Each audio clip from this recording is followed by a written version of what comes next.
Welcome to the Slop Farm. Enjoy the video.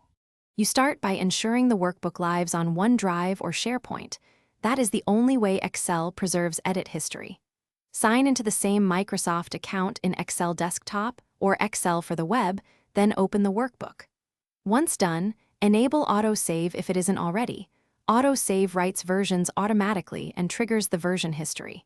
Make sure the file finishes syncing, otherwise you can't view saved versions. Now proceed to the workbook controls to access version information. With the synced workbook open, click the document title in the top bar or go to File Info and choose Version History. In Excel for the web, use the title bar menu. In Desktop Excel, you'll see History under the File menu when the file is on OneDrive/SharePoint. Once the version history pane appears, select a timestamp to preview changes. You can compare contents to the current file or download a copy.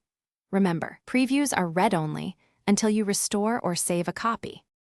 To finalize, choose Restore if you want the selected older version to become the active workbook. Excel will save the current state as a new version first, so you won't lose data. Alternatively, choose Download or save a copy to keep both versions and inspect differences offline. If you don't see expected versions, make sure the file was saved to OneDrive/SharePoint and fully synced. Sign in with the correct account and try opening version history in Excel for the web. Sometimes the web client surfaces versions the desktop misses. Thanks for watching. Consider subscribing if we helped you today.